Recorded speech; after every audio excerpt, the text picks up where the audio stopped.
Welcome to Is Your Way in Your Way podcast, where your host, Cassandra Crawley helps you break free from obstacles and live life on your terms.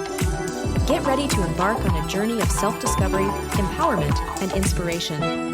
Tune in as we dive into captivating conversations with experts and explore topics that will ignite your passion and drive. Are you ready to unlock your full potential? Let's dive in. Good day out there to all my listeners, and I'd like to welcome you to Is Your Way in Your Way podcast. And I'm your host, Cassandra Crawley Mayo. And for those new listeners out there, just know that's also the title of my book, Is Your Way in Your Way. And we like to talk about topics related to what I say, personal improvement, business improvement, or development.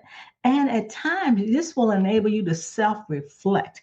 And I also say that I'm prayerful that these podcasts, at least one of these podcasts, will enable you to say, you know what, I think this is the issue. I think this is why I'm stuck. I think this is why, I've always wanted to be an entrepreneur, but I've something stopping me. I know I need to get out of a toxic relationship, but I'm stuck with that. I know that I need to move. I need to forgive somebody, just a gamut of things that is preventing you from living your best life on your terms. And while we're here living, we want to make sure that we're living our ordained purpose, whatever your gift is. So it's time for us to move forward and start doing the things that we know within our hearts or believe that this is something God would have us to do, however you're stuck. So today we're going to talk about a topic that is unbelievable to me. It's titled, What You May Not Know About PMDD or Perimenopause. Now, some of you say, well, what is PMDD? Well, we're going to find out. And the person that's going to talk to us about that's name is Crawley. And I say Jimenez, which is Spanish, Peters. And Crawley, I'd like to welcome you to Is Your Way in Your Way podcast. Thank you, Cassandra. It's so cool to be here with you.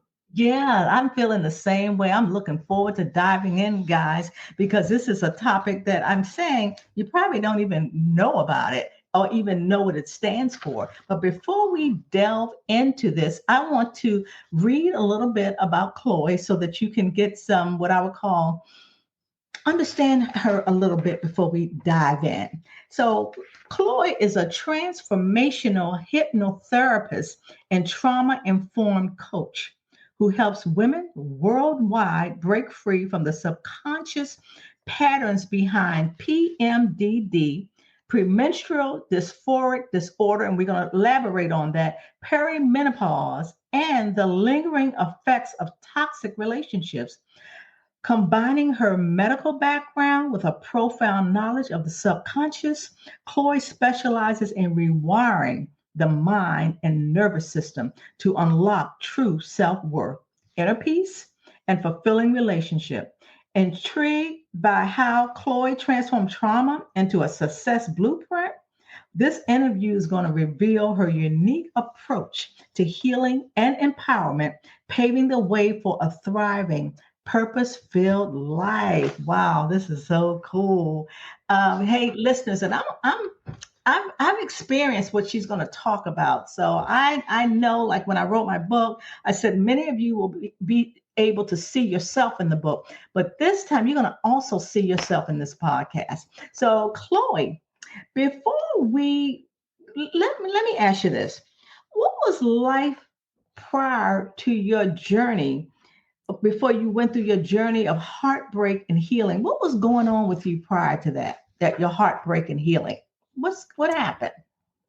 So, well, I'd struggled with mental health issues since my teens. So actually, I didn't even know about PMDD back then. I was diagnosed with chronic fatigue at 15 years old, then clinical depression at 17, and they prescribed me antidepressants. And then I went to med school, and I was very much down that whole, the serotonin model and its, chemical imbalance. And I really took all of that on.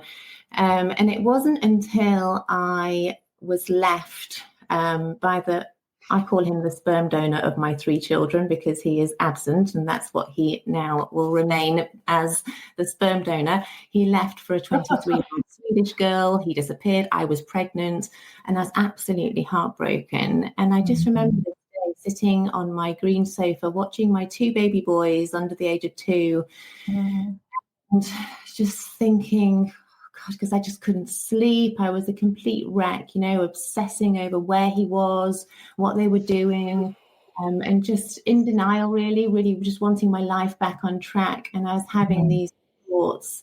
And I thought, do you know what? You're doing this to yourself because you actually have choice over what to think, and you are choosing to go onto social media and look at what they're doing. And I realized that I was a victim of my own behavior. And I had this thought that went through my mind that was, who's going to want you? What will become of your life? Who's going to want you with 3 children? And right there, I was like, don't you dare. Because I realized I had choice, and I could see if I continued to believe that, the effect on my children would be catastrophic, that they would feel that they were a burden to my happiness. And so I went down a rabbit hole of learning about the subconscious mind and personal growth, and deciding that I had to become the best version of me. I had to, these kids had to know that they were enough, and they only had me to look at. And so I started to really study the subconscious mind and the laws of the universe and the rules of the mind. And then I came across this training for rapid transformational therapy, which is what I do now, the hypnotherapy. Well, let me ask you, Crawley, real quick. Have you gone to medical school yet? Or all of this before? Yeah. So I had gone to medical school and qualified as a dentist because so I grew up with a dad who was like, you will be a doctor or a lawyer. And so I'd had my choice taken away from me. And actually, when I went to the subconscious root cause of the depression, I realized that it was because of that story I was hearing all the time. The child in me, my inner child, had concluded there's something wrong with you because he needs you to be this in order for you to be significant. And so I concluded that I was bad. There was something innately wrong with me because I'd hear him say to my sister, well, you're going to be an actress. You could be this. And for me, I didn't have the choice. And this is what we do. We take on 95% of our beliefs by the time we're 7 years old. And that is our blueprint. And they're misperceptions of a child, right? They're conclusions. A child cannot think that their parent, they don't have a logical, critical factor developed by then. So they're just concluding all the time. So trauma is not just what was done to you. Trauma is what wasn't done to you. You weren't loved unconditionally, or you didn't feel that you were loved unconditionally. And as a highly sensitive person, which 1 in 4 of us is, you see, that's what is genetic, this highly sensitive person's gene. And this goes across 100 species, even fruit flies. And in evolutionary terms, there's pros and cons to both. One is not more superior than the other. But if you are a highly sensitive person, you process things deeply, and you're more susceptible to these limiting beliefs, these trauma imprints. And actually just learning about the highly sensitive person is really validating. I ask my patients, my clients, to read about that because it's very validating. You can understand yourself deeply when you realize. So do you think, and I'm glad we're talking about this because depression was always for many years taboo. And in some instances, it still is, and people do not like to talk about it or admit it. So what you're saying is because you ruminated a lot on things because of your sensitivity in regard to your relationship, and then your stinking thinking as a child. For example, my dad wanted me to be a doctor, lawyer, but people told me what I was going to be. Yet I never had I never really thought. I thought about what I wanted to be, but I thought I couldn't because that's not what I was told. Do you think it's your thinking that causes that depression if you think about it long enough, or is it something chemically in the brain?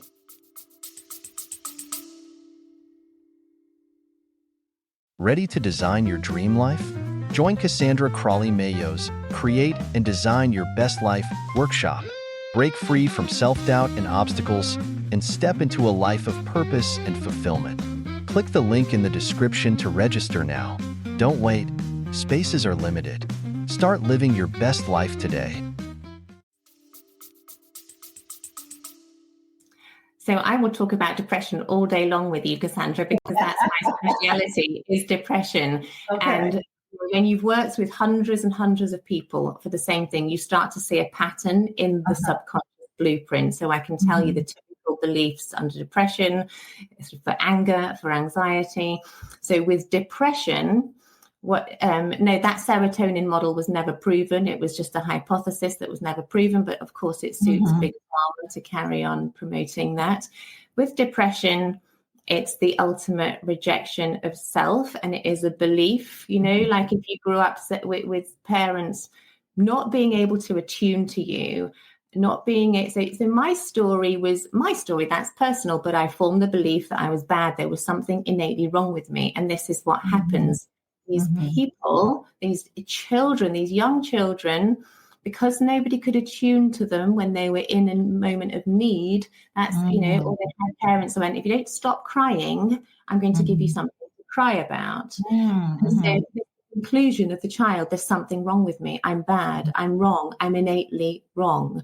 And so these are the subconscious beliefs beneath the depression, and depression is a freeze response. So when we're talking about the nervous system, we have fight or flight. Let's say that's the amber light. In fight or flight, you will find anxiety, you will find rage, anger, which is really typical in PMDD. And then when you reach your threshold of fight or flight, your nervous system comes to protect you further because you can't be in that state for too long, and you go into freeze response. Here you will find the depression, you will find dissociation. And it's just your nervous system protecting you and moving you into this new state of survival because of your perception of danger, right? And the perception comes from your subconscious blueprint. I am perceiving that I may be rejected. As humans, we have to belong to survive. That's number one. To belong, we have to belong in order to survive.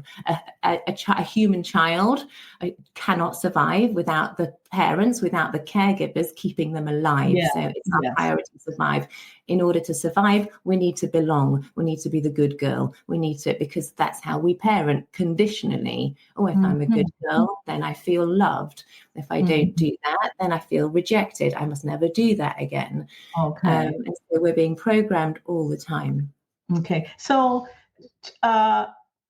trauma is just not about assault, or trauma is it sounds like it's a lot of things. When you talk about what is your definition of trauma? Trauma is something that can happen in your childhood, or explain how you define trauma, because I think people see it differently. Some people do. Well, because the general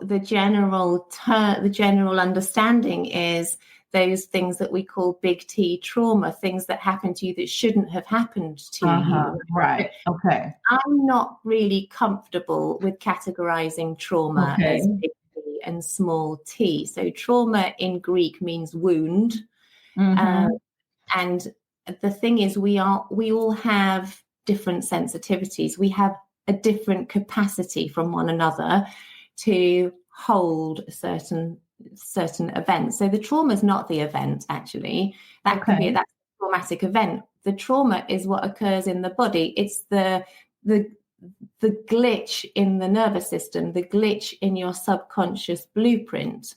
So you're being splintered from your wholeness. You're forming these limiting beliefs, these lies about yourself, like, I don't matter. I'm not significant. I must never trust myself again. I'm not safe. And a child, because a child is so in the present moment, they tag every belief with, and it will always be this way. And so we go through life until we do this work and we absolutely rectify the blueprint to the truth. and that's Mhm. life-changing. So Yeah. we're actually just kind of free-falling through life, not understanding why things are not happening for us, Right. getting in our own way because we're functioning on software that you created in your formative years with your child's mind. And when I do think that it mostly comes from childhood. Of course, we can have traumatic events in adulthood, but I think that how you react to that depends on your childhood programming. If you look at soldiers that come back from war, 20% of them come back with PTSD. Now that makes me think that those 20% perhaps had childhood trauma that exacerbated, brought up the nervous system is perceiving that. Chronically activated. So let's talk about PMDD. And I want to also talk about the perimenopause. What's the difference? Now, as women, many of us know about the menopause. If you've not been there, you're going to go. So let's talk about what PMDD. I said what it was, but what does that mean? Premenstrual dysphoric disorder versus perimenopause. So premenstrual dysphoric disorder is like PMS on steroids. So, I mean, it's experienced differently by each woman, actually. And you don't have to have a diagnosis to do this work. I didn't even know I had it, and most people don't. And I realized that a lot of my clients were coming to me and saying, I don't know if this is PMDD or it's the perimenopause.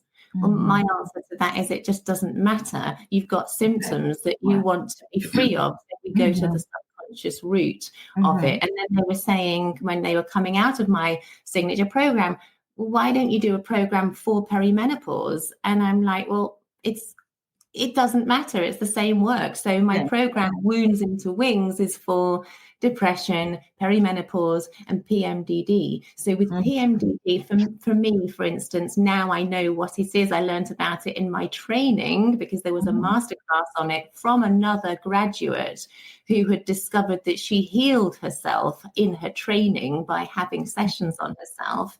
And I watched this masterclass and I was like, oh my God, that's what I had from being 14 years old, from the onset of menstruation. I had it. Now, it's not the same for everybody. Some women have it just come to them when they're, after childbirth, they start experiencing it, or they experience it later in life. Now, I just see it as a calling to expand your potential, right? It's a calling to heal the past that is keeping you stuck.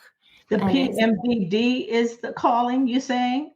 I mean, any of these diseases, these disorders that we, disease, right? Okay. Yeah, the disease in your body. It's like, your body is saying no. Your body is trying to get your attention. It's trying to get you to look at it, and so that's how I see it. Now, with PMDD, it's horrendous.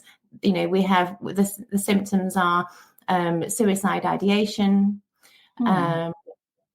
complete shutdown. Women can't hold down a job because of this. They can't keep relationships. Marriages end because of it, because it's like Jekyll and Hyde. It's like they've been possessed, and it's horrendous because for half the month, they're not them. And these women tend to be the most empathetic, the most creative, caring women, and they're experiencing this. And when they do this work and they let go of those symptoms and they replace those glitches in their subconscious with the truth about them, the new empowering opposites, their whole life starts to change.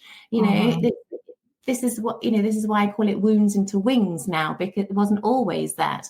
Because it wasn't just healing their wings, they were transforming their relationships, they were getting pay rises, they were creating magic with their lives, coming up with ideas for, one lady I just finished working with, she was working in a bar when I started working with her at the beginning of my 8-week program. And when she came out, she already had a business idea to be to do landscaping and garden architecture. And it was like, that's what made her, that's what lit her up. But she'd never given herself permission to have what she desired, because it wasn't, the beliefs were, what I want doesn't matter, it's not important. And these are childhood beliefs that are keeping us stuck.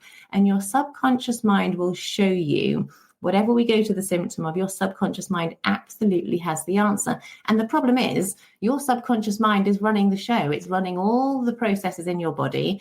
Right. And you're running from your subconscious mind 95% of the day. It's your autopilot. So you can consciously desire something, but if your subconscious programming says something else, the mind can't hold conflicting beliefs. It's not going to happen. So the subconscious could say, I'm not good enough, right? Because of what somebody said to me back in my childhood. Or the subconscious mind can say, I'll never be this because my mom says you'll never be nothing. I've actually heard individuals arguing with their children and say, you stupid somebody. I mean, just crazy stuff that they'll say. And I'm not quite sure if they understand the impact that they will have as they get older.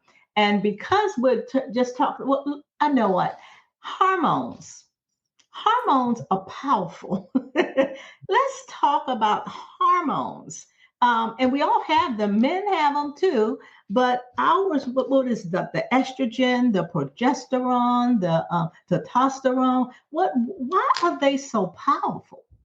Well, we women are cyclical beings, but we live in a man's world, and we are expected to be, doing.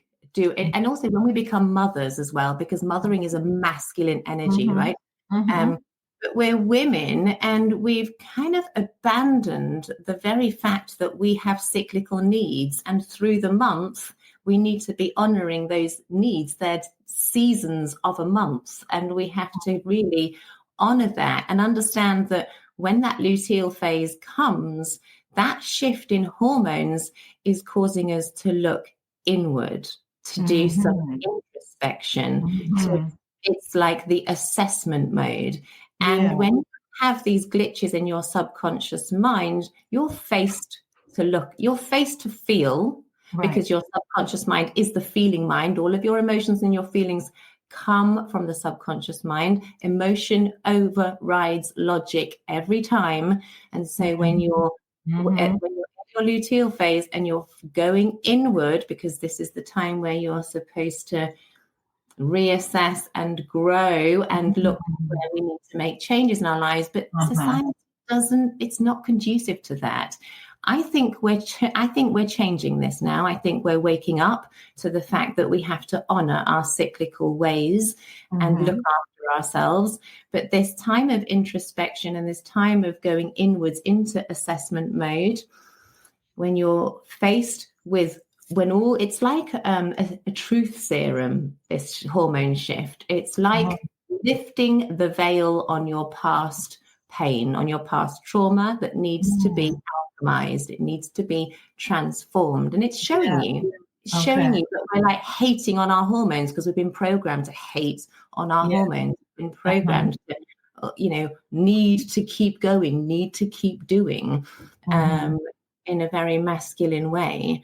So actually, we are very magical beings, I believe. We have immense power, and we've kind of had that taken away from us, that little secret that actually, the pain that comes, the feelings that come up in those days, you need to look at those. What's that about? Because that, you need to transform that. You need to look at the root of that and then turn it on its head, because it's not true. And you can change, you can absolutely swap that, reframe that limiting belief, but it's showing you.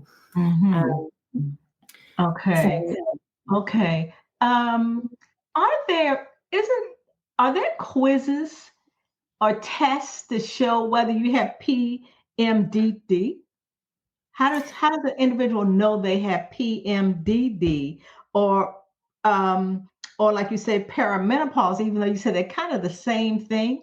Well, kind of I keep mean, with the perimenopause, I guess you would. I mean, it really, for me, for the work that I do, it really doesn't matter, but you can get your hormones checked. I'm hearing though that it's really challenging to get a test for your hormones. And actually, as far as I'm concerned, it really doesn't matter. We just need to get to the root of this stuff that's coming up for you. So with the PMDD, a bit like any other issue, there's a list of symptoms and you would tick off, yeah, I'm suffering with that. Yeah, I'm suffering with rage. I'm suffering. People in your relationships in those days, people tend to feel kind of confused about their feelings towards their partner. They don't want to be touched. They want to isolate. It's like a war against yourself. Well, it actually is. You're going inwards and you're seeing all these horrible, or experiencing these horrendous beliefs about yourself, that you're wrong, you're bad, that you're not safe. And the relationship issue, I mean, that goes back to, how you felt, how safe you felt around your caregivers, right? And so when you're in your most sensitive days and all this stuff is coming to the surface, the safest thing for you to do naturally is isolate. So there's nothing wrong with you. It's just a healthy response to what you're experiencing, but it's still alive in your body and it doesn't have to be. We can get to the root of it. We can transform it and you set yourself free and you understand, because I don't only do the transformational hypnotherapy. We also do polyvagal work to reshape your nervous system. We learn cognitive psychology to get in control of your thoughts, and positive psychology. So we're doing the conscious work and the subconscious work. Really, understand how your brilliant organism is working for you and to continue using these tools as a way of being in your life. Yeah. And I like when you said there's nothing wrong with you. You know how, I remember, and as I mentioned before we started, how I went through menopause in my late 30s. And I was devastated. Like, what in the, why am I, so young? And because I always hear about it when people are, I don't know, 40, 50, 60s. And I'm like, wow, what is going on with that? And so it's kind of like, it's like I did think something was wrong, and for them to say it, I'm like, oh my gosh, what happened to me? Why am I like that? And then I go introspectively, like maybe because I did this, or maybe because I worried a lot and my hormones trickled, or just something. It always has to be, if it's not going the way we want it, or whether we can't control it, we think something's wrong. That's it. Yeah. Right. And this is why understanding how your organism works is so important. The nervous system work, the polyvagal work, because what we do is, because of this frontal cortex, the neocortex, when we experience a stress response like fight or flight, we start to judge it. We fear it, which then it makes it worse, the anxiety. We drive ourselves into a panic attack because we're not understanding, this is my nervous system perceiving there's danger. Now, what am I perceiving? Fear of judgment.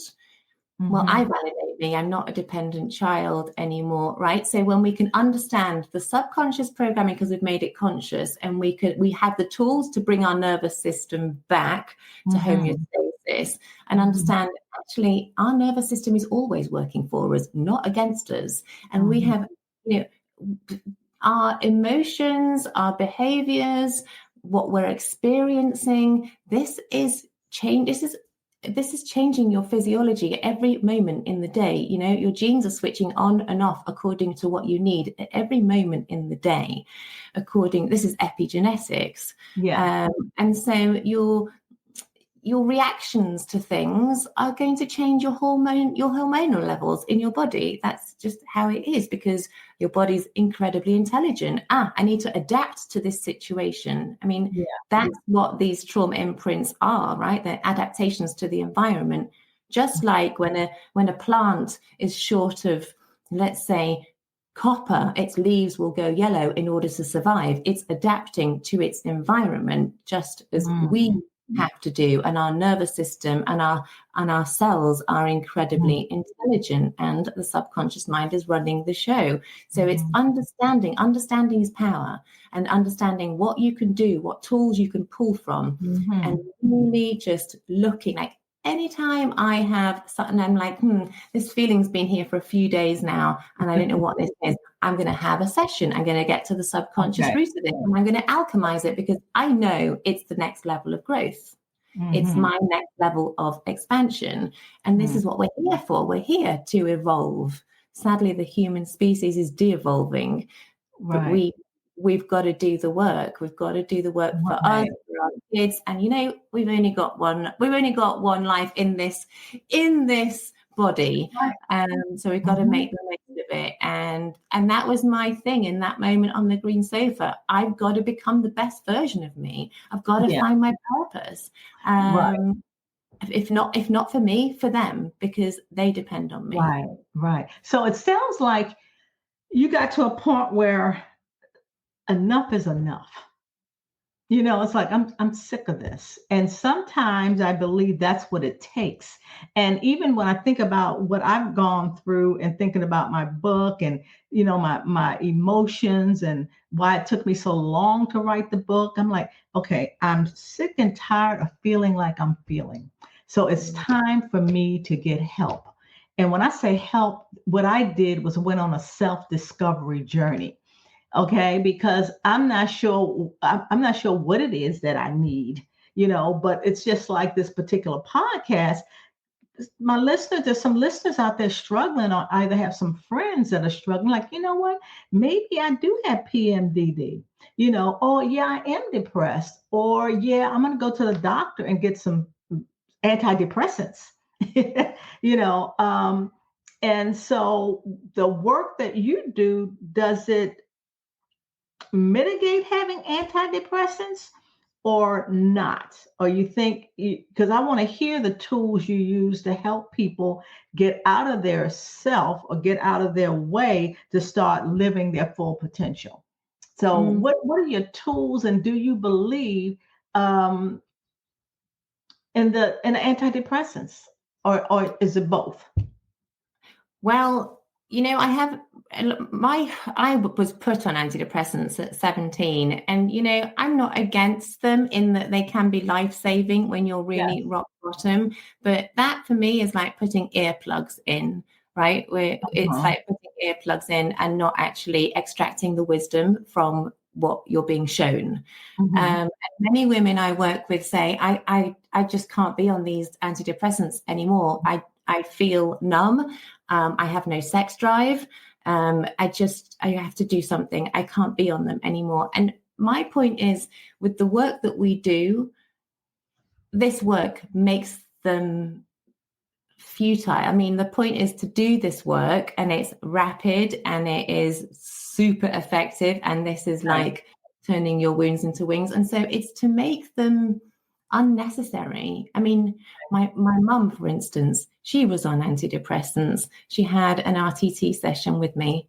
Never again. She's and this is my own mum, and I'm working with hundreds of women. My mum, bless her, she was on antidepressants for most of her life, really struggling.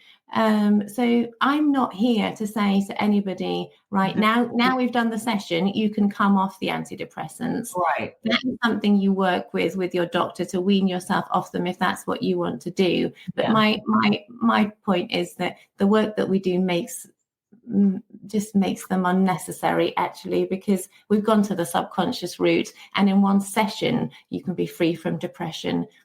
It's you get to go in there in like the hypnotic brain states that, by the way, are a completely natural brain state that you are in and out of every day, because a lot of people worry about the hypnosis thing because, well, we've grown up watching stage hypnotists making you cluck like a chicken and bark like a dog and do things that you wouldn't normally do. So people think I'm going to be out of control.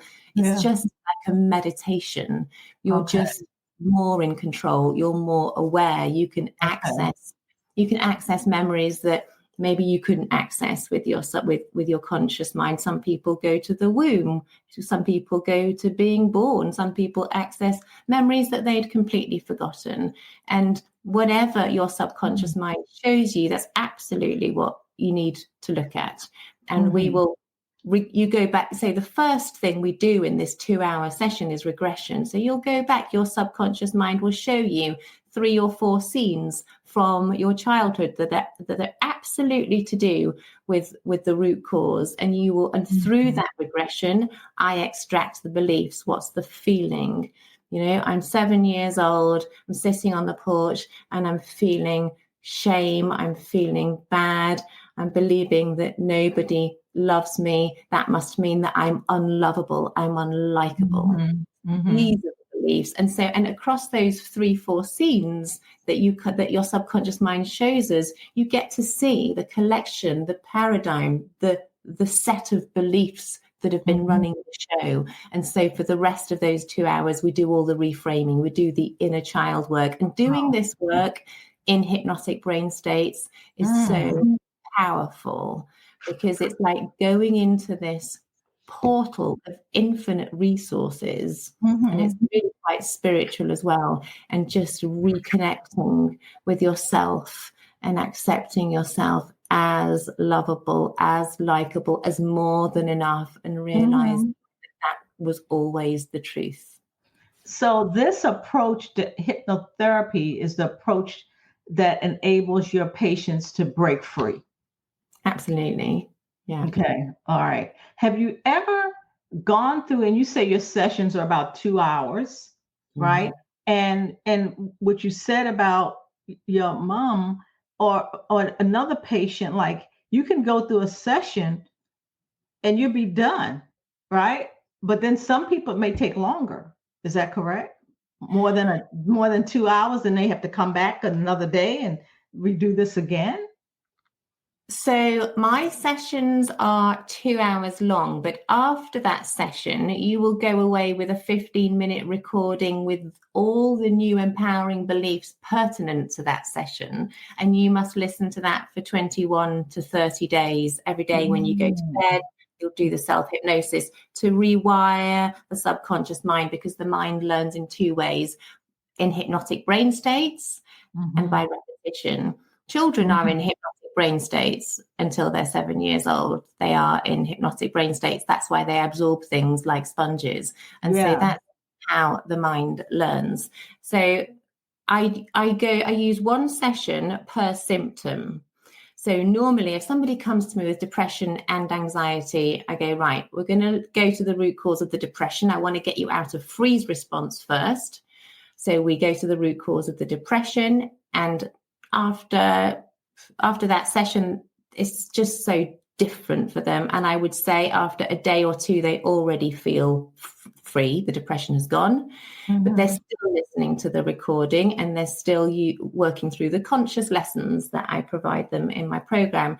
And then at the end of those 3 or 4 weeks, we move on to the second session. So they have all of those days consolidate the new learnings and rewire and consolidate. And then we have to move into whatever's left. So I don't often say, well, for the second session, we'll do anxiety, because we don't know. The anxiety might also be gone with that first session. So we just see what's left. Sometimes people say, do you know what? I don't know what to work on. I mean, that's 5% of people. I don't know what to work on. I go, well, let's work on abundance blocks. Let's work on life purpose, But normally what we do is we go to a fight or flight symptom like rage, like anxiety, and then we can get you out of the fight or flight. And then again, they get a new recording with the beliefs pertinent to that session that need to replace the old ones that we pulled out with the reframing and the inner child work. So then they listen to that new recording for another 3 to 4 weeks. And by the end of the program, they say, I'm worried that this isn't going to last. Oh, yeah. I was going to ask that. They go, I'm worried if this feels too good to be true. I'm worried it's not going to last. And I say, this is just the beginning of a whole new way of being, because now you're going to build and build and build with the tools that you have. You're just going to keep expanding exponentially. I mean, it's mad being on this journey, how quickly we're growing. Wow, this is like it's like it could be a miracle. I mean, if you think about, what did they say? Is it 1 in 10 individuals that are on antidepressants? I mean, it's huge of individuals that are on that. So if they knew about Crawley and the work that you do, it's like, well, why don't more people know about you? Or either you're going to say, well, that's why I'm doing all these podcasts. And then I read some information. You have a lot of testimonials of individuals that have worked with you that talk about how much better their life is, that they are actually reaching what they believe their full potential. You've even said that they can become a magnet for happy and good relationships. And even if they're suffering from hormones. So this approach you have, you know how individuals will see somebody and say something about you. It's like, I don't know what it is, but I feel like I'm drawn to you. I've had people say that it's just something. And then, I've even heard doctors say when your estrogen levels are up, you attract more. I've heard that before, like, really? But what you say is they become a magnet, loving relationships, harmonious loving relationships. So this approach also, once they're somewhat cleared from this, they attract who they are, or tell us about that. Yeah, so Cassandra, I actually ended up becoming a narcissistic abuse specialist because I was seeing the pattern, these beautiful souls that were coming to me with all these horrible limiting beliefs and trauma imprints. They also had been attracting toxic relationships. And of course, why do we attract these toxic partners? Because of the childhood beliefs we have about ourselves. So it's no coincidence. We are, what we believe tends to be realized. And so we do become a magnet for people that, benefit from our limiting beliefs. And so when you transform, imagine if you've got beliefs like, I don't matter, what I want doesn't matter, I'm unlovable. What kind of relationship are you going to tolerate? And so when you turn those beliefs on their head and you're showing up like, my God, there's nothing I have to do to be lovable. Actually, I was born lovable. I'm enough. I'm more than enough. You're not going to tolerate or even be interested or look at anybody who thinks less of you than you do. And so it's only natural that you start manifesting all of these amazing things in your life that you hadn't even dreamt were possible. So it goes down to the blueprint, the subconscious blueprint. Right. And I hear a lot about generational curses. I've talked to people to say, well, my mom had a child when she was 17, and so did her mom, and then so did her mom. It's like, so we're just cursing. It's like it's okay because that's how my family is. But if it, like you're saying, if this is what you believe, I think I saw something you said, if your what did you say? Your thoughts. You had a saying I was reading. What was that saying about how you feel if you do this? Say that. Your beliefs create your thoughts. Your thoughts create your feelings, and your feelings dictate the behavior. They dictate the action you take, and that creates your personal reality. You've got to go to the root. What's at the beginning of it? The subconscious beliefs. That's sorry, everyone. That's Max. A lot of my listeners know about Max, my little puppy. Max, you're going to set my puppy off. Oh my gosh, he was so good, and he's not even in the room. He just wants you to know he's here. Yeah. Yeah. And talking about, like my mum, for instance, I noticed my mum, she has a belief that life is hard. Right. I'm sorry, listeners. Oh my gosh. Okay. And that's your mom use that. That's Yeah, and it's and I get really frustrated with that because I'm like, that's a belief, and beliefs are yours to change. You can carry on believing that life is hard, but I'm not taking that on. I'm letting that go. I'm choosing that everything is doable, that everything comes to serve me, and that there's growth from everything. The nature of life is to challenge us. Our job is to grow from it. Yeah.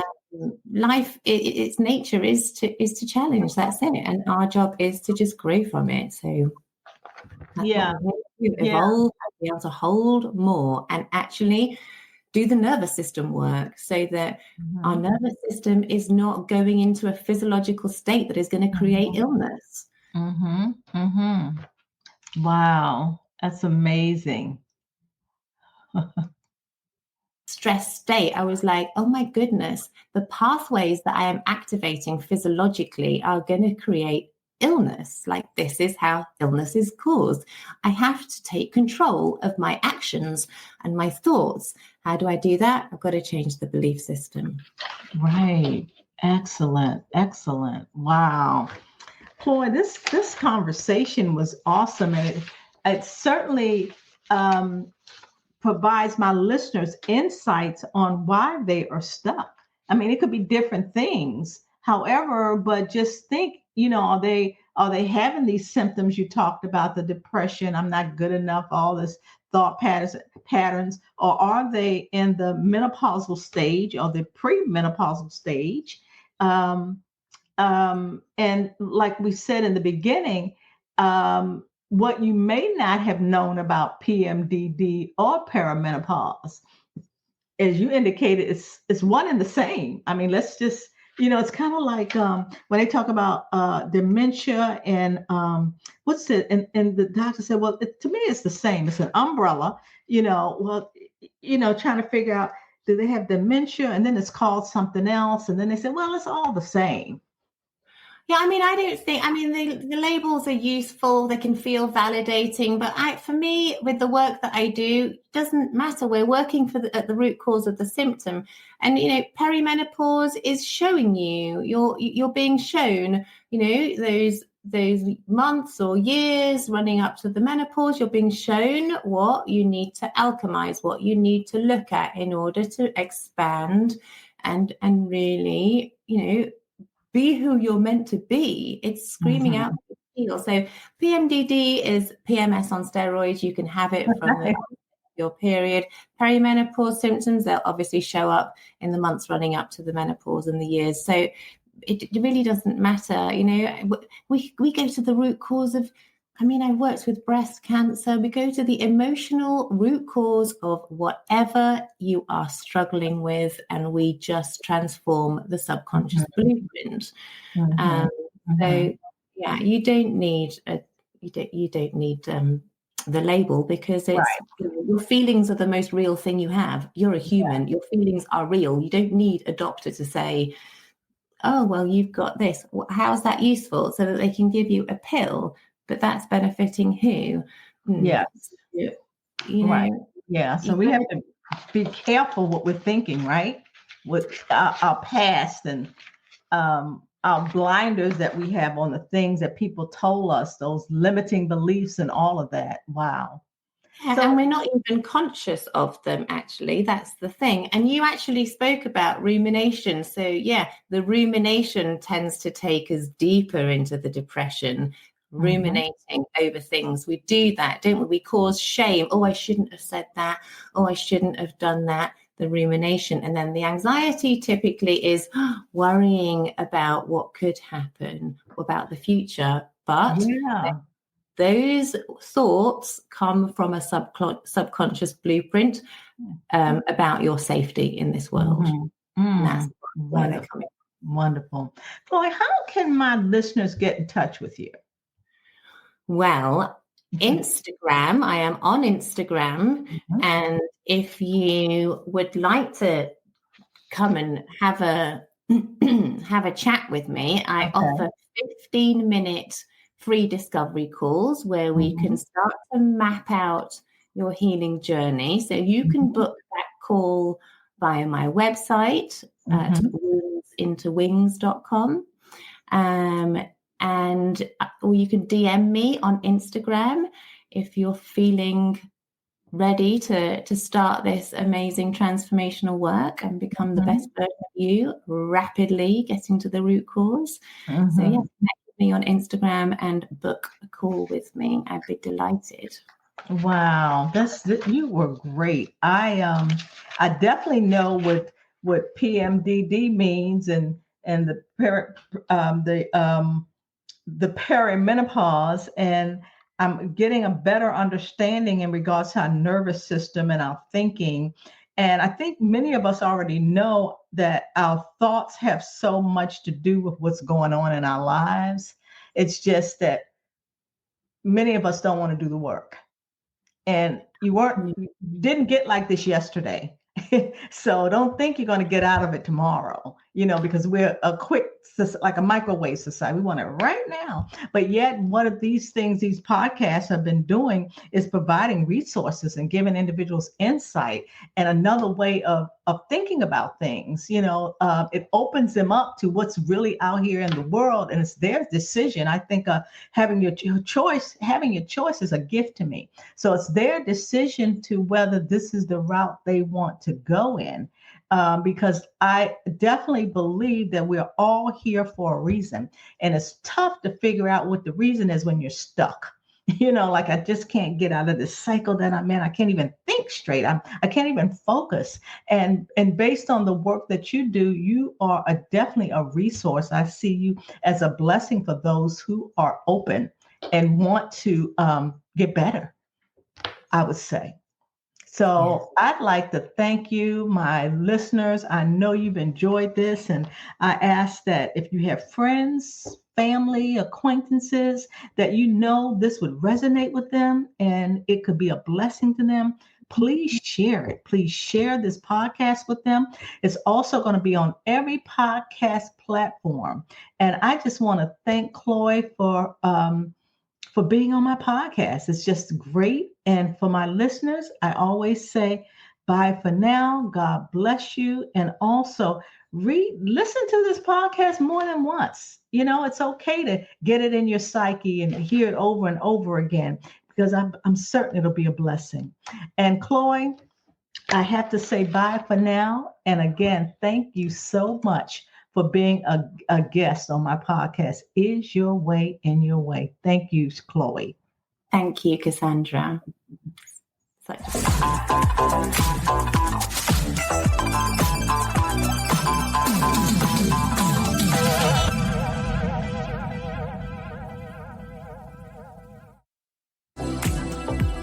Hey, thanks for listening.